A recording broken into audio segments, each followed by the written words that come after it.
Hi hello welcome to Leo health. జామ చెట్టు మనకు అందుబాటులో ఉండే చెట్టుల్లో జామ చెట్టు ఒకటి. దీనిని మనం ఇళ్లలో చాలా సులువుగా పెంచుకోవచ్చు. పూర్వకాలంలో ఇంటికి ఒక జామ చెట్టు ఉండేది అని చెబుతూ ఉంటారు. జామ చెట్టు నుండి వచ్చే జామకాయలు మనం ఎంతో ఇష్టంగా తింటూ ఉంటాం. జామకాయలను తినడం వల్ల మన శరీరానికి ఎంతో మేలు కలుగుతుందని మనందరికీ తెలుసు. కేవలం జామకాయలే కాకుండా జామ ఆకులు కూడా మన రోగాల బారిన పడకుండా చేయడంలో ఎంతో సహాయపడతాయి.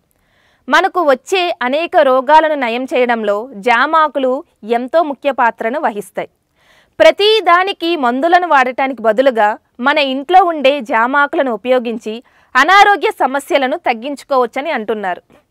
జామ ఆకుల వల్ల కలిగే ఉపయోగాలేంటో ఇప్పుడు తెలుసుకుందాం. ప్రస్తుత కాలంలో డెంగ్యూ జ్వరం బారిన పడే అవకాశాలు ఎక్కువగా ఉంటాయి. ఈ జ్వరం బారిన పడినప్పుడు మన రక్తంలో ప్లేట్లైట్ సంఖ్య తగ్గుతుందని మనందరికీ తెలిసిందే. రక్తంలో ఉండే ఈ ప్లేట్లైట్స్ను పెంచే శక్తి జామ ఆకులకు ఉందని అంటున్నారు. 9 జామ ఆకులను తీసుకొని 5 కప్పుల నీటిలో వేసి 3 కప్పులు అయ్యే వరకు మరిగించాలి. తరువాత ఈ నీటిని వడగట్టి ఒక్కో కప్పు చొప్పున 3 పూటల డెంగ్యూ జ్వరం బారిన పడిన వ్యక్తికి ఇస్తూ ఉండాలి. ఇలా చేయడం వల్ల చాలా త్వరగా ప్లేట్లైట్స్ పెరుగుతూ ఉంటాయి. ఇక జామాకులతో కషాయాన్ని తయారు చేసుకొని తాగడం వల్ల మనం అనేక ప్రయోజనాలు పొందవచ్చు. 8 నుండి 10 లేత జామ ఆకులను తీసుకొని వాటిని 1 లీటర్ నీటిలో వేసి 10 నిమిషాల పాటు మరిగించి వడకట్టాలి. ఈ నీటిని నేరుగా తాగవచ్చు లేదా తేనెను కలుపుకొని తాగవచ్చు. ఇలా జామ ఆకులను మరిగించిన నీటితో డికాషన్ను కూడా తయారు చేసుకొని తాగవచ్చు.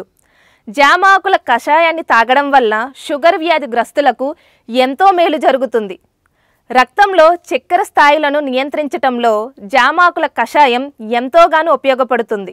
ఇక నిద్రలేని సమస్యలతో బాధపడేవారు రాత్రి పడుకునే ముందు జామ ఆకుల కషాయాన్ని తాగడం వల్ల మంచి ఫలితం ఉంటుందని చెప్తున్నారు నిపుణులు.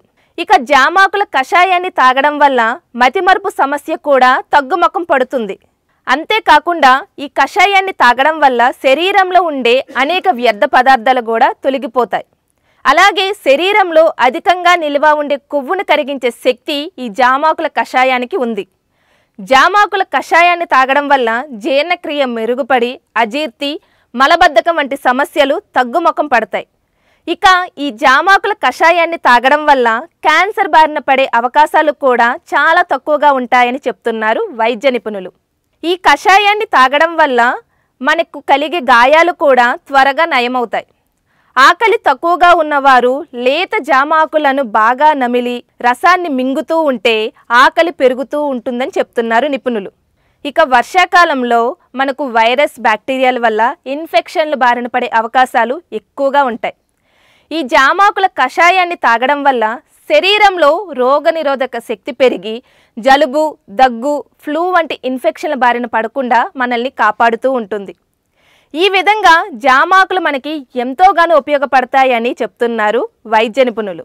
సో చూశారు కదండి, ప్రతి చిన్న రోగానికి మందులు వాడి శరీరాన్ని మందులమయం చేసుకునే దానికన్నా మన ఇంటిలో మన పెరటిలో దొరికే జామ చెట్లతో మనం ఎన్నో ఉపయోగాలు కలిగించుకోవచ్చు.